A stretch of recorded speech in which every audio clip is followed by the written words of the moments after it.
손자병법이라는 책 아시죠? 중국의 손문은 손자병법을 쓰면서 승리를 위한 5가지 조건을 제시했는데 제1 조건이 싸워야 할지 말아야 할지를 알아야 한다입니다. 다시 말해 이길 수 있는 싸움인지 이길 수 없는 싸움인지를 파악하고 이길 싸움만 해야 한다는 의미예요. 질 싸움은, 이길 수 없는 싸움은 아예 시작도 해선 안 된다는 의미입니다. 비유적으로 말하면 계란을 쥐고 바위를 깨겠다는 어리석은 일은 절대 해선 안 된다는 의미입니다. 이순신 장군이 임진왜란 때 23전 23승 할 수 있었던 가장 중요한 이유가 그 때문이라고 합니다. 이순신 장군은 항상 싸우기 전에 이길 수 있는 전략과 조건을 만들어 놓은 뒤에 이길 수 있는 싸움만 싸웠다고 합니다. 바꿔 말하면 싸워선 안 될 싸움은 절대 하지 않았습니다. 심지어 임금이 전투 명령을 내리는데도 거부하고 싸우지 않았어요. 이순신 장군이 파직당하고 감옥에 갇힌 이유가 그 때문입니다. 선조 임금이 부산 앞바다로 가서 외장 가토 기요마사를 격포하고 잡아와라 명령을 내렸는데 이순신 장군이 판단하기에 그 싸움은 절대 해선 안 될 싸움이에요. 그는 명령을 거부하고 출정하지 않았고 결국 무군지죄, 그러니까 임금을 무시하고 능멸했다는 죄목으로 체포당해서 압송됐습니다. 선조는 이순신만 끝장낸 게 아니에요. 이순신 장군이 제거된 뒤 그 자리를 대신한 사람이 원균인데 선조는 후에 원균에게도 왜군이 부산으로 온다는 첩보가 있으니 나가서 싸우라 명령을 내렸어요. 근데 원균도 바보는 아닌지라 판단해 보니 그 싸움은 타당치 않아요. 그 역시 움직이지 않았습니다. 가만히 있을 선조가 아니죠. 네가 감히 왕의 명령을 무시해? 불같이 화를 냈고 도원수 권율 장군이 급히 한산도로 내려가서 군대의 기강을 세운다면서 그 원균을 모든 병사들이 보는 앞에서 곤장을 때렸어요. 이건 요즘으로 치면 참모 총장이 모든 병사들 앞에서 사단장을 그냥 몽둥이로 두들겨 팬 거하고 똑같습니다. 이제 안 싸울 수가 없죠. 이제 뭐 죽더라도 싸워야죠. 원균은 하는 수 없이 출정했고 뭐 결과는 어떻게 됐느냐? 조선 수군의 전멸입니다.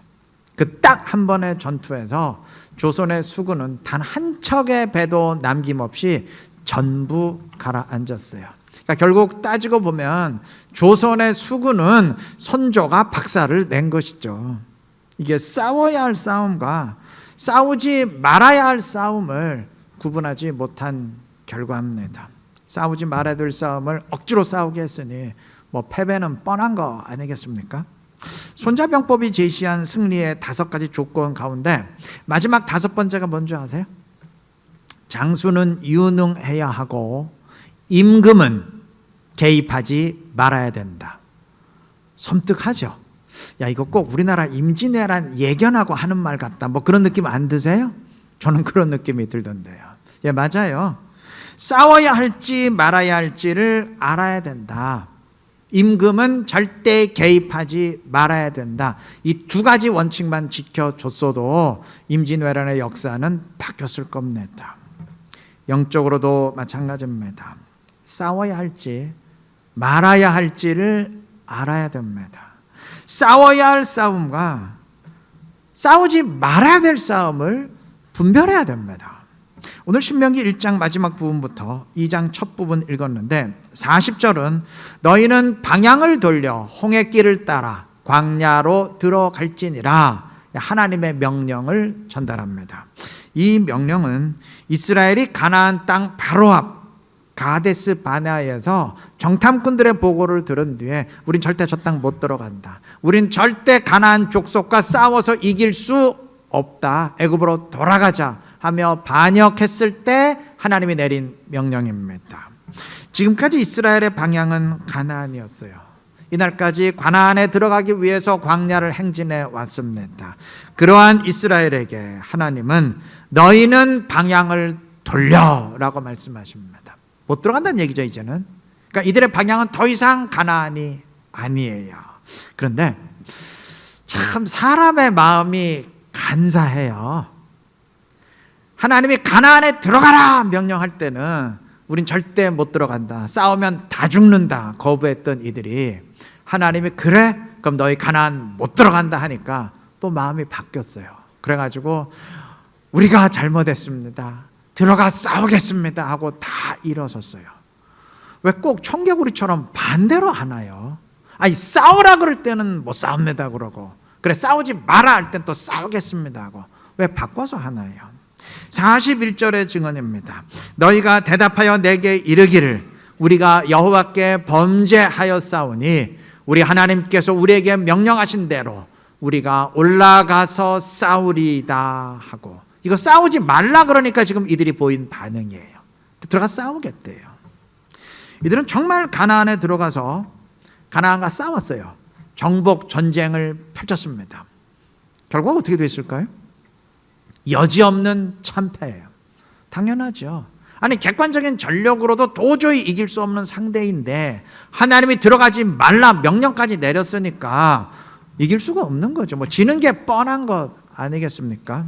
이들이 실패했던 이유는 한마디로 말하면 싸워야 할지 말아야 할지를 전혀 구분하지 못했기 때문입니다. 이들이 가나안 땅을 바라보며 정탐꾼들의 보고를 받았을 때 이들은 무조건 가나안에 들어가 싸웠어야 됐습니다. 이들은 그 싸움을 절대 이길 수 없는 싸움, 해서는 안 될 싸움으로 규정했지만 실상은 정반대였죠. 들어가면 무조건 이겼습니다. 하나님이 승리를 예약해 놓고 그냥 주려고 기다리고 계셨던 전쟁이죠. 그 싸움은 반드시 싸워야 하는 싸움이었고 무조건 이기는 싸움이었어요. 반면 이들이 불순종함으로 하나님의 징벌을 선포받은 이후의 가나안과의 싸움은 그건 절대 해서는 안 되는 싸움이었어요. 절대 이길 수 없는 싸움이었습니다. 하나님이 못 들어간다 뭐 명령하신 이상 뭐 싸우겠다는 것 자체가 하나님의 말씀을 무시하는 것이기 때문입니다. 정리하면 이들은 반드시 싸워야 될 싸움은 안 싸웠고 싸우지 말아야 될 싸움은 또 싸웠어요. 승리가 예약된 싸움은 겁을 먹고 회피했고 패배가 예약된 싸움은 또 호기롭게 일어섰습니다. 결과는 뻔한 것 아니겠습니까? 이들의 실패가 오늘 우리에게 반복되어서는 안 됩니다. 우리에게도 반드시 싸워야 될 싸움이 있습니다. 하나님이 그리스도인 모두에게 명령하신 영적 싸움이 있습니다. 고대 이스라엘의, 구약 이스라엘의 물리적 싸움은 우리의 영적 싸움의 예표입니다. 그들이 가나안에 들어가 싸워야 했듯이 우리 역시 영적 싸움을 반드시 싸워야 됩니다. 하나 물어보십시다. 지금 싸우고들 계신가요? 이제 싸워야 될지 말아야 될지 고민하고 계신 건 아닌가요? 혹시 지금 내가 무슨 싸움을 싸워야 되지? 그거 자체가 파악이 안 되시는 건 아닙니까? 혹 본문의 백성들처럼 이 싸움은 절대 못 이겨, 절대 해서는 안 되는 싸움이야 착각하고 포기하고 계신 건 아니신가요? 사람에 따라 뭐 싸움의 대상은 다를 수 있어요. 어떤 사람은 그게 주일 지키는 것일 수 있고, 어떤 사람은 11조일 수 있고, 어떤 사람은 사람을 주님께로 인도하는 전도의 싸움일 수도 있고, 어떤 사람은 또 다른 싸움일 수도 있고, 사람마다 다 다를 수 있죠. 어떤 것이건 주님이 그리스도인 모두에게 명하신 것이라면 그것은 반드시 싸워야 될 싸움입니다. 그리고 능히 이길 수 있는 싸움입니다. 착각해서는 안 됩니다. 하나님이 기드온에게 미디안과 싸우라 명했을 때 기드온은 펄쩍 뛰면서 손사래를 쳤어요. 아니, 내가 어떻게 싸웁니까? 어떻게 그 싸움 이깁니까? 아마 기드온은 하나님이 지금 제정신이 아니라 여겼을 겁니다. 지금 뭐 사람을 착각하신 게 아닌가 그렇게 여겼을 겁니다. 그러다가 겨우겨우 싸움에 나섰는데 결과는 어땠습니까? 사사기의 사사들 가운데 가장 큰 승리를 거둔 사람이 기드온이었어요. 여러분, 싸우기 전에는 몰라요. 기드온도 설마 자기가 그런 결과를 내리라가는 꿈에도 몰랐을 겁니다. 여러분, 우리 각자가 생각하는 것보다 훨씬 강하고 능력이 있습니다. 하나님이 도우시기 때문입니다. 근데 이걸 싸우기 전에는 몰라요. 싸움을 시작하면 그때 알게 됩니다. 요단강에 발을 내디기 전까지는 몰라요. 이게 죽으라는 얘기잖아. 디디면 알게 돼요. 아, 하나님이 가르실 것을 예상하시고 준비하시고 싸우라 하셨구나. 그때 알게 됩니다. 지금 교회는 셀 행복 축제를 진행하면서 가장 치열한 영적 싸움 벌이고 있습니다. 아직까지도 아이고, 전도는 내가 할 수 있는 게 아니지, 그 뭐 아무나 하나 라고 생각하시는 분들이 있다면 제대로 파악하시고 지금부터라도 시작하시기를 바랍니다. 정해진 카페 초청 기간은 이미 끝났지만 기간을 연장하니까 뭐 6월 18일까지 디데이까지 카페 초청하실 수 있고요. 또 문화행복축제 6월 11일 줄 있으니까 초청하시면 되고요. 또 예배 초청하시면 되고 그 뒤에 또 있으니까 초청하시면 되고요. 아직 절반 남았습니다. 현대그룹의 창업주였던 고 정주영 회장이 생전에 이런 말을 자주 했다고 하죠. 자네 해봤어? 해보지도 않고 뭘 되니 안 되니 속단하고 포기하지 말고 일단 해보고 얘기하라는 말이죠. 이거는 영적 싸움에도 좀 동일하게 적용되어야 할 말입니다. 싸우면 알게 돼요. 이스라엘이 가나안에 들어가서 싸웠더라면 알게 되었을 겁니다. 아, 이게 우리를 죽이려는 하나님의 뜻이 아니었구나. 이건 능히 이길 수 있는 것이었구나. 싸움을 시작했으면 그때 알게 될 것입니다. 우리도 순종하고 시작하면 알게 될 것입니다. 싸워야 될지 말아야 될지 꼭 분별하시고 하나님이 명하신 싸움, 싸워야 될 싸움, 이길 수 있는 싸움 반드시 싸우시기를 바랍니다. 그래서 주님의 함께 하심을 체험하고 영적 승리를 통해서 주님의 이름을 높이고 주님의 영광 충만히 드러낼 수 있는 지혜롭고 신실한 우리 모두가 되시기를 바랍니다. 자, 싸워야 할지 말아야 할지를 알아야 한다는 말은 지금까지 말씀드린 것처럼 이게 이길 수 있는 싸움인지 질 싸움인지 알아야 된다라는 의미를 지니지만 또 다른 의미를 지닐 수도 있어요. 싸워야 할 대상인지 싸우지 말아야 할 대상인지를 알아야 한다는 의미도 됩니다. 여러분, 때로는 충분히 이길 수 있는 싸움이라도 싸워선 안 될 경우가 있어요. 내가 얼마든지 이길 수 있는 대상이지만 싸우지 말아야 될 경우가 있는 겁니다. 오늘 본문이 그것을 말씀하는데요. 하나님은 본문 2장 2절에서 이스라엘에게 지시합니다. 너희가 이 산을 두루 다닌 지 오래니 돌이켜 북으로 나아가라. 자, 광야의 방황이 끝난 지금 다시 약속의 땅 가나안을 향해 가라는 명령입니다. 자, 그러니까 이게 2장 1절까지의 이스라엘은 우리는 가나안에 못 들어간다 반역했던 출애굽 1세대 이스라엘이고 바로 다음 절 2장 2절부터의 이스라엘은 그들의 자녀 세대인 출애굽 2세대 이스라엘. 그러니까 1절과 2절 사이에 무려 38년 이상의 시간적 공백이 있어요. 그냥 읽다 보면 혼동할 수 있어요. 서로 다른 이스라엘입니다. 자, 하나님은 이들 새로운 출애굽 2세대 이스라엘에게 4절과 5절에서 에돔 족속과는 싸우지 말라. 그들의 땅은 내가 그들에게 준 것이다 명령하십니다. 또 읽진 않았지만 9절에서 모압 족속과 절대 싸우지 말라 명령하십니다. 그리고 19절에서는 암몬과는 절대 싸우지 말라. 그들의 땅은 너희에게 주지 않을 것이다 명령합니다. 자, 당시 출애굽 2세대 이스라엘의 입장에선 모압이나 암몬 정도는 쉽게 쳐서 이길 수 있는 상대예요. 얼마든지 싸우면 이겨요. 그럼에도 불구하고 이들은 절대 그들과는 싸워선 안 됩니다. 하나님이 그들과는 싸우지 말라 명령하신 이상 그들은 싸울 대상이 아니기 때문입니다. 우리 모두 마찬가지예요. 내가 싸워야 할 대상이 있고 절대 싸워선 안 되는 대상이 있습니다. 사무엘상 17장에 의하면 다윗이 골리앗과 싸우겠다는 결단을 내리자 큰형 엘리압이 분노하며 질책합니다. 17장 28절, 나는 내 교만과 내 마음의 완악함을 아노니 하면서 막 말로 공격을 퍼부었어요. 여러분, 엘리압이 공격하고 싸워야 할 대상은 골리앗과 블레셋이지 다윗이 아니죠. 다윗은 같은 편이에요. 근데 왜 골리앗과 블레셋과 싸우지 않으면서 겁이 나서 싸울 엄두도 못 내면서 왜 싸우지 말아야 될 다윗하고 싸우고 공격합니까? 이 싸움의 대상이 전혀 잘못된 것이죠. 다윗은 엘리압과 싸우지 않았어요. 만약 다윗이 엘리압과 싸웠더라면 골리앗과 싸울 수 없었을 것입니다. 그는 오직 골리앗에게만 집중하고 이겼습니다. 당연히 그래야죠. 본문으로 돌아와서 하나님이 에돔, 모압, 암몬과는 싸우지 말라 명령하셨을 때 새 이스라엘은 그 뒤의 내용을 보면 정말 이들과 안 싸웠어요.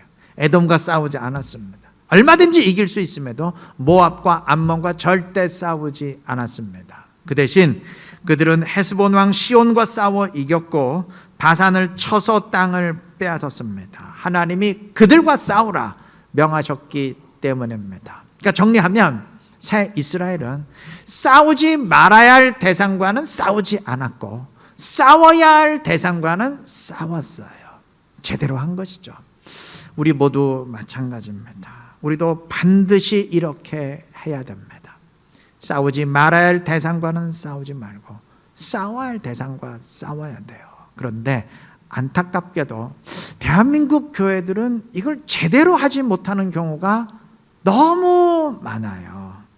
여러분, 교인들끼리 싸우고 교회가 뭐 깨졌느니 분쟁에 휩싸였다느니 얼마나 우리가 자주 듣는 소식입니까? 저는 이 기독교 신문을 교인들에게 배부하지 않는 게 참 잘했다 생각해요. 여러분이 매주 기독신문 읽었으면 막 기절할 겁니다. 하루도 안 싸우는 날이 없어요. 농담 아니고 정말. 왜 이렇게 싸우는지 모르겠어요. 교인끼리 싸우고 뭐 교회끼리 싸우고 오죽하면 대한민국에서는 예수와 그리스도가 싸운다는 우스갯소리가 생겨났겠어요. 이건 잘못된 싸움이죠. 싸움의 대상이 잘못된 거죠. 이런 싸움 절대 해서는 안 됩니다. 그 대신 우리 모두가 반드시 대적하고 싸워야 할 대상이 있습니다. 다 아시죠? 네, 사단의 세력과는 싸워야 됩니다. 반드시 싸우고 끝까지 싸워야 됩니다. 지금 교회는 셀 행복 주제 진행하면서 그 싸움 치열하게 벌이고 있습니다. 모든 영적 싸움 가운데 전도는 가장 치열한 싸움입니다. 이거는 단지 나를 지키고 성장시키는 차원을 넘어서 사단의 영역을 우리가 선제적으로 공격해서 사단의 영역에 속한 사람들을 탈취해내서 하나님 나라로 옮기는 싸움이기 때문에 사단도 가장 강력하게 저항합니다. 뭐 당연히 치열할 수밖에 없죠. 근데 이 싸움은 싸워야 됩니다.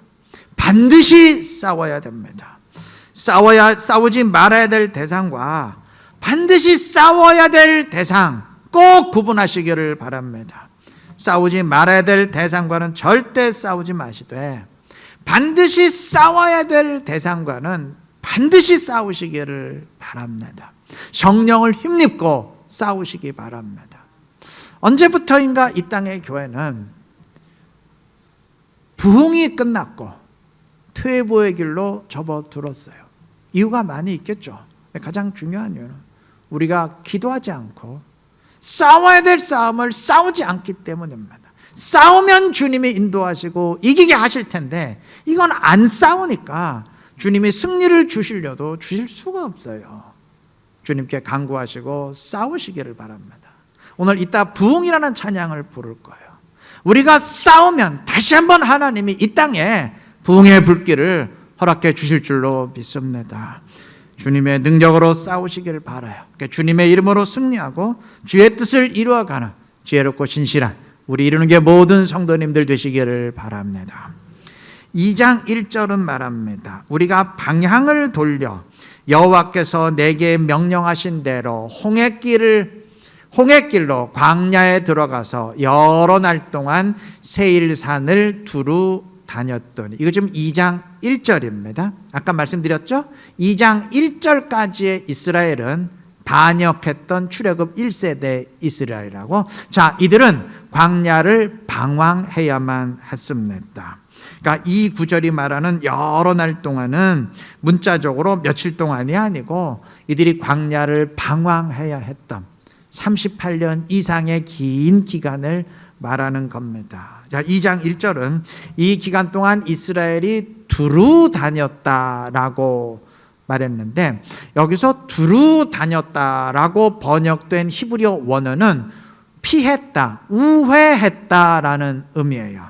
즉, 이 지역을 돌아다니면서 이들은 다른 지역들과 충돌하지 않기 위해서 그들을 피하고 우회했다는 의미입니다. 여러분, 이들이 처음 출애굽했을 때 이들은 홍해를 우회하지 않았어요. 그냥 홍해길을 건넜습니다. 애굽 군대를 격파했습니다. 그리고 아말렉과의 전쟁에서도 확실하게 이겼습니다. 이때 이들은 적을 피해서 우회하지 않았어요. 적과 맞닥뜨렸고 마주쳤고 싸웠고 다 이겼습니다. 그런데 반역한 이후에 38년 동안은 이들은 부딪히지 않고 피했어요. 왜 그랬을까요? 이유는 간단해요. 부딪혀야 될 이유가 없기 때문입니다. 이스라엘의 입장에서도 부딪혀 싸워야 될 이유가 없고, 하나님의 입장에서도 이들을 위해 싸워주셔야 될 하등의 이유가 없었어요. 그렇잖아요. 아니, 내가 반드시 가야 될 목적지가 있을 때 그 길을 가지 못하도록 가로막는 대적들과 싸울 이유가 있는 법이지, 어차피 목적지가 없고 그냥 방황할 뿐인데 뭐 때문에 꼭 그 길로 가겠다고 싸워야 되나요? 어차피 그리 가나 저리 가나 마찬가지인데, 그게 그건데 굳이 빨리 가겠다고 일어설 이유도 없는 것이죠. 바로 그것이 두루 다녔다라는 표현에 담긴 의미입니다. 이게 얼마나 허망한 시간입니까? 우리 모두 마찬가지예요. 목표가 없으면 싸움도 없어요. 싸울 이유도 없어요. 하나님도 굳이 내 삶에 개입하시고 도우시고 인도해 주셔야 될 이유가 없습니다. 1절과 2절 사이엔 38년 이상의 시간적 공백이 있다고 이미 말씀드렸죠. 본문은 그 38년 기록하지 않았어요. 전부 삭제했습니다. 기록하지 않아도 된다는 의미죠. 삭제시켜도 상관없다는 의미죠. 다시 말하면 아무 의미 없다, 그런 말이죠. 그 38년 동안에도 분명 만나는 내렸어요. 그리고 이스라엘은 그거 먹었습니다. 그 38년 동안에도 이들은 구름 기둥과 불 기둥으로 인해 낮에는 뜨겁지 않게, 밤에는 춥지 않게 하나님의 보호 받았어요. 그들이 이스라엘인 건 변함이 없었어요. 하지만 의미는 전혀 없었습니다. 우리 역시 목적지 없는 삶을 살아도 여전히 하나님의 백성인 건 맞습니다. 교인인 건 맞아요. 그런데 의미는 없습니다. 바꿔 말하면 목적지가 있기에, 달려가야 될 방향이 있기에 영적 싸움 싸워야 되고 인생은 의미를 지니는 겁니다. 우리 그리스도인들은 모두 빌립보서 3장 14절의 내용처럼 표대를 향해서, 부름의 상을 향해서, 다시 말하면 구원의 완성을 향해서 달려가야 되는 사람들입니다. 이스라엘이 목적지를 향해 전진하면서 싸워야 했듯이 우리 역시 마지막 구원의 완성에 도달하기 전까지는 영적 싸움의 과정을 거쳐야 됩니다. 싸우시기 바랍니다. 쉬운 싸움부터 가장 어려운 전도의 싸움까지 성령을 힘입고 싸우시기를 바랍니다. 그래서 우리와 함께 하시는 주님의 능력으로 이기며 주의 이름을 높이고 주님의 더 큰 기쁨이 되는 지혜롭고 신실한 우리 이루는 게 모든 성도님들 되시기를 그리스도의 이름으로 축원합니다.